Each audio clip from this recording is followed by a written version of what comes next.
Good morning friends, मेरा नाम प्रिया आर्या है। मैं द्वितीय वर्ष की छात्रा हूँ और मेरा वर्ग क्रमांक 105 है। आज का मेरा टॉपिक यूनिट 5 से है, जो कि है स्वास्थ्य शिक्षा और विद्यालय, जिसमें मेरा असाइनमेंट का क्वेश्चन है, विद्यालय में स्वच्छता तथा साफ सफाई मानकों को सुनिश्चित किए जाने में समुदाय की क्या भूमिका है।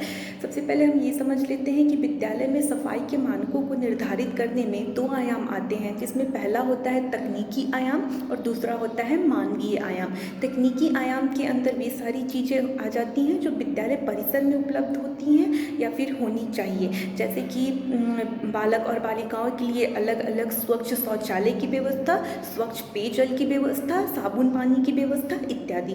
दूसरा आता है मानवीय आयाम। मानवीय आयाम के अंदर हम बच्चों के अंदर उन गतिविधियों का विकास करते हैं जिसके द्वारा बच्चे के अंदर अच्छी स्वास्थ्य वाली आदतों का निर्माण होता है।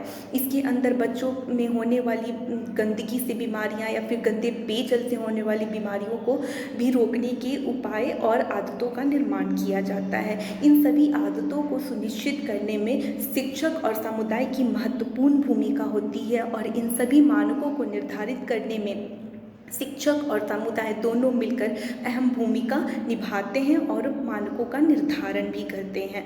इसमें आइए अब हम जानते हैं कि इन मानकों के निर्धारण में समुदाय किस प्रकार से विद्यालय की सहायता करता है। इसमें पहला पॉइंट हम लिख सकते हैं, विद्यालय की सफाई एवं विद्यालय के आसपास की सफाई में समुदाय की भूमिका। विद्यालय के आसपास की सफाई में भी समुदाय अपनी सहायता कर सकता है। इसके लिए विद्यालय में जितने भी विद्यार्थी हैं उन सबको 2-3 ग्रुप में या 4-5 ग्रुप में 20-30 का ग्रुप बना के अलग अलग पार्ट दिया जा सकता है, अलग अलग भाग की जिम्मेवारी दी जा सकती है, जिसमें विद्यार्थी समुदाय की मदद से अपने विद्यालय के आसपास की सफाई कर सकते हैं।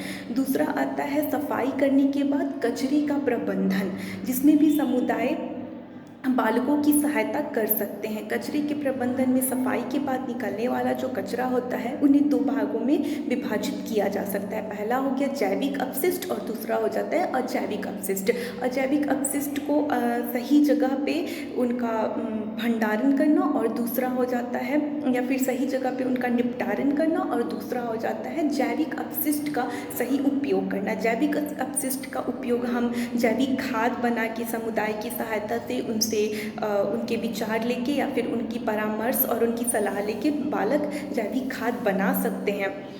तीसरा हो जाता है स्वच्छ पेयजल और विद्यालय से निकलने वाले पानी का सही निकास। इसमें समुदाय के लोग विद्यालय के अंदर स्वच्छ पेयजल की व्यवस्था है या नहीं, इसमें मदद कर सकते हैं, और अगर है तो विद्यालय से जो भी पानी निकल रहा है उसका निष्कासन किस तरीके से होगा, ताकि विद्यालय के आसपास गंदी नालियों का पानी जमाव ना हो, क्योंकि गंदी नालियों के पानी जमाव से विद्यार्थियों को बहुत सारी बीमारियां भी हो सकती हैं। अतः यह समुदाय इसमें सहायता कर सकता है कि विद्यालय से जो भी पानी निकल रहा है, चाहे वो शौचालय का पानी हो या फिर नल या कल का पानी हो, तो उसका सही बहाव हो, जिससे कि विद्यालय के आसपास स्वच्छता बनी रहे। चौथा हो जाएगा हमारा बागवानी कार्य में सहायता। विद्यालय में बागवानी कार्य होता है जिसमें समुदाय के लोग भी, शिक्षक के साथ साथ समुदाय के लोग भी बागवानी कार्य में बालकों की सहायता कर सकते हैं, जिसमें बालक समुदाय की सहायता से अलग अलग प्रकार के पेड़, किस मौसम में किस तरह के पेड़ लगाए जाते हैं तथा उनकी किस प्रकार से देख रेख की जा सकती है, इसमें भी समुदाय अपनी सहायता दे सकता है और अपना विचार और सलाह बालकों को दे सकते हैं। पांचवा हो गया mid day meal. Mid day meal जो है वो विद्यालय में एक बहुत ही महत्वपूर्ण चीज़ में आता है, जिसमें बालकों को भोजन उपलब्ध कराया जाता है। इसमें बालकों को किस प्रकार का भोजन उपलब्ध कराया जा रहा है, जहाँ भोजन बन रहा है वो साफ सुथरा है या नहीं, या फिर सभी मानकों, जो भी मानक हैं उनका सही से पालन किया जा रहा है या नहीं, इस बात के लिए भी समुदाय शिक्षकों के साथ मिलकर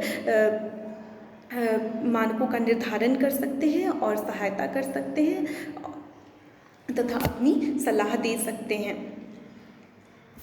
इस प्रकार हम देखते हैं कि विद्यालय में स्वच्छता तथा सफाई मानकों को सुनिश्चित करने में समुदाय शिक्षक के साथ साथ विद्यालय में समुदाय की भी अहम भूमिका होती है। इस प्रकार हम समझ गए कि 5 पॉइंट है। पहला, विद्यालय में साफ सफाई में सहायता। दूसरा, कचरे के प्रबंधन में सहायता।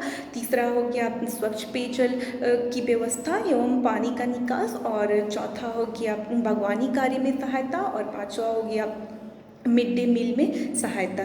मैंने ये 5 पॉइंट लिखा है, आप चाहें तो अपनी तरफ से और भी पॉइंट्स इसमें ऐड कर सकते हैं। Thank you.